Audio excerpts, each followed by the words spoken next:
رضوی تو ایجنسیوں کا بندہ تھا. آپ نے فرمایا یار ایجنسیوں سے کہو ایک خادم رضوی اور تیار کر کے دے دیں, ہمیں تو بڑی ضرورت ہے. میں نے جب قبلہ ان کا جواب سنا تو میں رو پڑا. ایک جملہ اور قبلہ کا خطاب. ایک دفعہ سبحان اللہ کہہ لیں سارے لوگ. سبحان اللہ. جی ایک دفعہ سبحان اللہ کہہ لیں. حضور مفتی صاحب قبلہ کے بعد ہمارے جنوبی پنجاب کے امیر فخر السادات حضرت قبلہ پیر سید سرور شاہ صاحب شیفی کا خصوصی کتاب ہوگا انشاءاللہ تعالی. عزیزان من ایک جملہ سنیں اور قبلہ کا خطاب سنیں کہ بزدل نو کوئی سہارا نہیں آنا, بزدل نو کوئی سہارا نہیں آنا, بہادر نو کوئی خسارا نہیں آنا. اٹھو حضور دی عزت دے پہرا دئیے, ہن خادم رضوی دوبارہ نہیں آنا. اٹھو حضور دی عزت دے پہرا دئیے, ہن خادم رضوی دوبارہ نہیں آنا.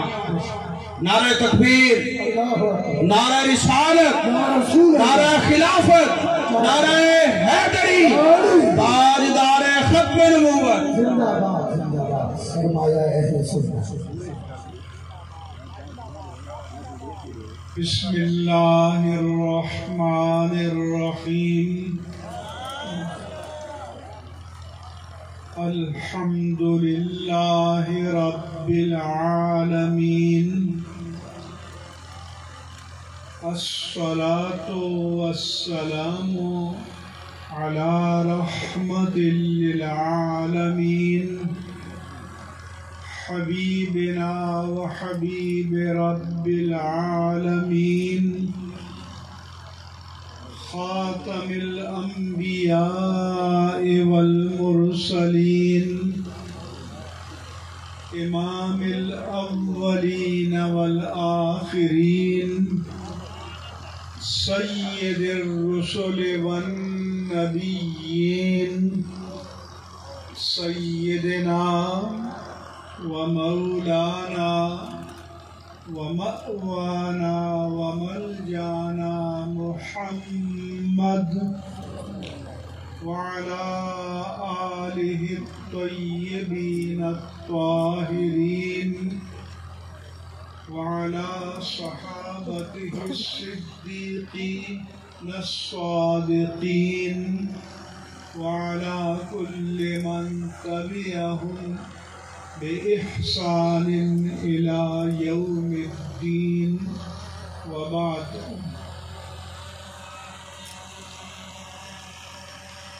مولانا عامر عاشق فرید مجددی صاحب, علامہ مفتی بشیر احمد فردوسی صاحب, پیر سید سرور شاہ سیٹھی صاحب, علامہ ریاض احمد خان سعیدی صاحب, دیوان سید عشرت جہانیہ بخاری صاحب, دیوان سید گل حسن شاہ بخاری صاحب, مخدوم سید ارتضا شاہ جمالی صاحب, جناب مجیب الرحمان مرل صاحب, جناب حاجی غلام یاسین صاحب. آج کے اس اجتماع اور تاجدار ختم نبوت کانفرنس کے منتظم علامہ ارشد اتاری صاحب, اسٹیج پر موجود جملہ قابل صد احترامات و تکریمات حضرات علماء کرام, خطباء اعظام, مشائخ اعظام, ائمہ کرام, معززین علاقہ اور حاضرین مجلس, السلام علیکم ورحمۃ اللہ وبرکاتہ.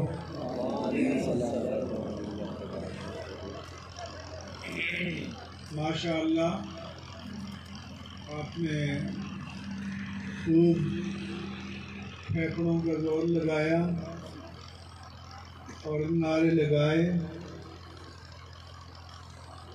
اب میری گزارش ہے کہ نعرے موقوف کر دیں، پھیپڑوں سے زیادہ دماغ پر توجہ دیں اور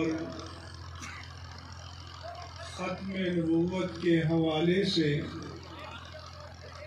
جو باتیں آج کے دور کے اعتبار سے ضروری ہیں ان کو سمجھنے کی کوشش کریں۔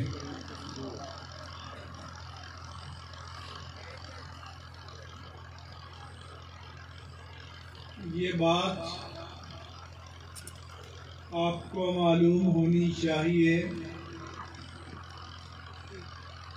کہ آدم علیہ السلام سے لے کر خاتم النبیین سیدنا محمد الرسول اللہ صلی اللہ علیہ وآلہ وسلم تک سارے انبیاء کرام دین اسلام کے علم بردار تھے۔ قرآن کریم میں اللہ نے فرمایا وَسَمَّاكُمُ الْمُسْلِمِينَ مِنْ قَبْلُ وَفِي هَذَا، اس نے تمہارا نام مسلمان رکھا ہے، یہ پہلی شریعتوں میں بھی تھا اور اس شریعت میں بھی ہے۔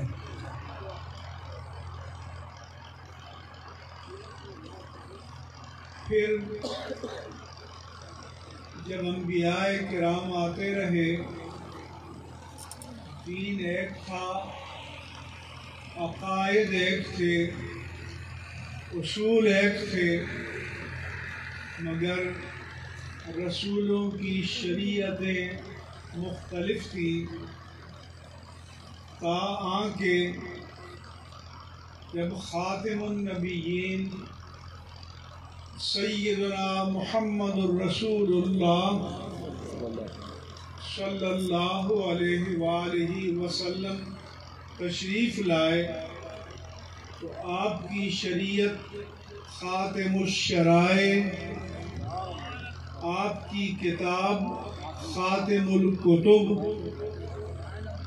اور آپ کی ذات خاتم الانبیاء قرار پائی۔ آپ سے پہلے شریعتوں کا ارتقاء جاری تھا، احکام بدلتے تھے، شریعتیں آتی جاتی تھی، لیکن جب آپ تشریف لائے تو حجۃ الوداع کے بعد اللہ تعالیٰ نے اعلان فرمایا کہ الیوم اکملت لکم دینکم واتممت علیکم نعمتی، اب دین مکمل ہو گیا، نعمت تمام ہو گئی، اب کسی اور کے آنے کی ضرورت باقی نہ رہی۔ وَرَضِيتُ لَكُمُ الْإِسْلَامَ دِينًا، اور اللہ نے فرمایا کہ میں نے تمہارے لیے دین اسلام کو پسند فرما لیا ہے۔ کہ میرے آقا و مولا صلی اللہ علیہ وآلہ وسلم نے فرمایا فُضِّلْتُ عَلَى الْأَنْبِيَاءِ بِسِتٍ، اللہ تعالیٰ نے مجھے تمام جماعت انبیاء پر 6 چیزوں میں فضیلت عطا کی ہے۔ نمبر 1، اوتیت جوامع الکلم، اللہ تعالیٰ نے مجھے جوامع الکلم کا معجزہ عطا کیا کہ میں چند حروف پر مشتمل ایک جملے میں معانی کا سمندر سمو لیتا ہوں۔